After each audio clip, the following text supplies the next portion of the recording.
Hi, I'm Viola Francois, Washington, and I'm from New Orleans, Louisiana, and I am the Executive Director of the Welfare Rights Organization.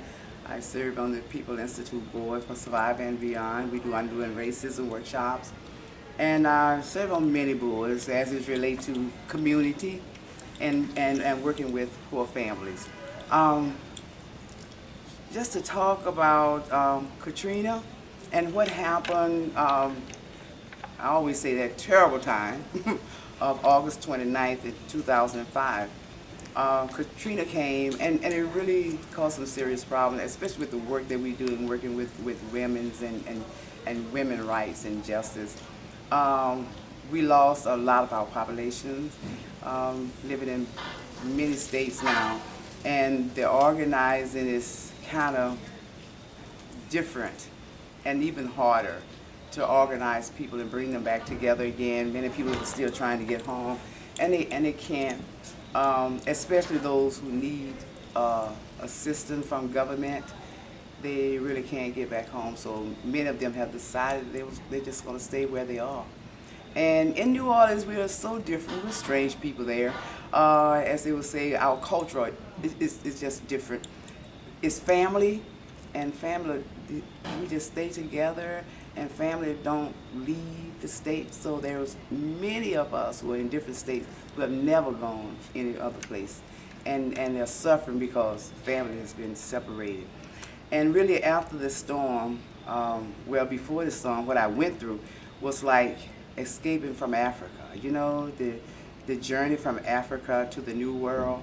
It was similar to my reading of that story, you know, because one minute we had a storm, and the storm created a lot of wind and rain and blew down a few trees and that kind of stuff. But that morning, that Monday morning, it was over. I walked out on my porch and we were standing there. We was all excited that it was over because we didn't leave, because many times before we had left and get stuck on the interstates and all that traffic, so you just jammed and people are worse off by trying to leave. And there was never a real, what you call it, escape route, you know, mapping. There was never a disaster plan so that we would be able to get out. So it was always chaotic whenever we have a storm. So we decided that we would not leave. And this time it was a real one. You know, we didn't leave, and we almost died. And there was no help. There was, I mean, helicopters flying all over, taking pictures, but there was no help to get us out of there. And we walked for 4 days to get to safety. Water up here, and mind you, I can't swim, you know. so it was really rough. But we did make it out by the, I mean, it was just awful. We ended up getting us, so we got a truck. We went to this Penske shop on the street, and there was a truck there, so we got the truck. They had keys. We took the truck and we just rode through the city trying to get out. And I'm saying this was 4 days. Each day we would go out trying to get out the city. The water was just awful. The levee broke, or they blew up the levee, or whatever. But the storm did not cause the damage. The storm was over. God didn't do it. The storm was over. Man did. I was standing on my porch and I heard this big sound, boom. In a matter of minutes, water was just taking over. It was just rolling in, you know, as if something opened up and let the water out. And the water just came, and it engulfed my home.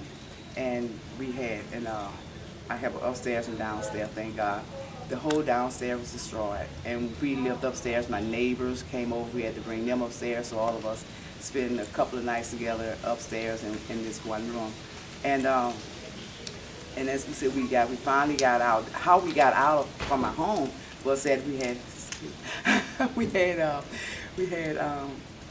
they had boats coming to people's house at the end when the government made it mandatory that everybody better leave, you know.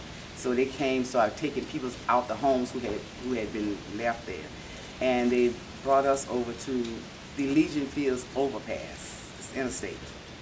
And when I got up there, I really thought, I didn't even think that there had that many people left in the city that was stranded. I got on that overpass and I looked, I said, I can't believe this. Old people just all up and down the interstate. People in their hospital gowns, and with the, all, I mean, just everything.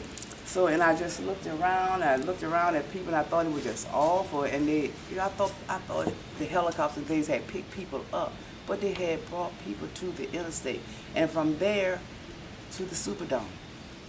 And they finally brought us over to the Superdome after we had been on the interstate, and it was one of the hottest days of the year. I have not experienced it being that hot in all of my years on Earth, It was so hot. People were just taking off clothes. I mean, everything people had to do was just coming out of them, just so hot.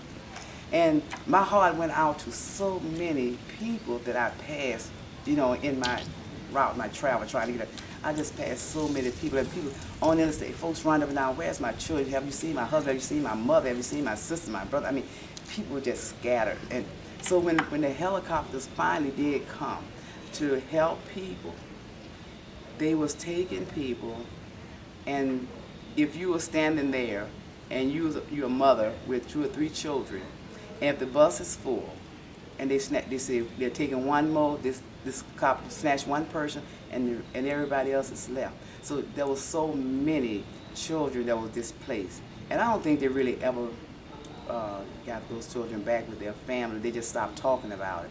And after a period of time, then the whole world thought that New Orleans was back on the map again, and we're still suffering. And there's 2 New Orleans, and there's the one that didn't get destroyed, and the one that did get destroyed. So that's how we live there. So there was no real push to help the poor. It was like for the public housing, there was a way to get the people out of the public housing, because it was a federal law to destroy them, but we didn't have to tear them down as soon. But it was money involved with the federal government and stuff, so they had money to tear down, not money to build. And they just tore down all of the public housing, didn't allow the families to come back to get any of their goods. They treated the families as if you live in a public house and whatever you have, they ain't worth shit anyway. So you don't need to come back for it, And people lost stuff, even if there wasn't a value on their furniture and stuff. There was some values in things, pictures, old family albums and stuff like that. Values in those things, And they lost all of that. And then you could ride through the housing development when they was tearing them down. People's stuff just being destroyed, just thrown out. Just destroyed. And it was really sad that this happened. And they have not focused on building up the part that they destroyed, because the purpose was to destroy it. If you don't own a home in New Orleans, then you are not welcome back there. If you have property there, they can't keep you from coming back, even though you're not welcome if you're black and you have property, But it was a lot of us who did own property, and what happened, for once in our life, in a historic Ninth Ward, where it was completely destroyed, it was owned by us. We owned all the property back there. It had been handed down to us from generation to generation. And the houses was destroyed. And a lot of families have not gotten their money for their destroyed house because they can't find the leases. They can't find the paperwork because, say for instance, my great-great-grandfather purchased his home. And my grandmother lived there. My great-grandmother lived there. My auntie lived there. So where's the papers? No one knows. This is our house. You know what I'm saying? And it's the same. I saw the same thing in Thailand. With the destroying the people lands and stuff. I saw the same thing. I went there as an exchange, a Katrina exchange, and it was really the same.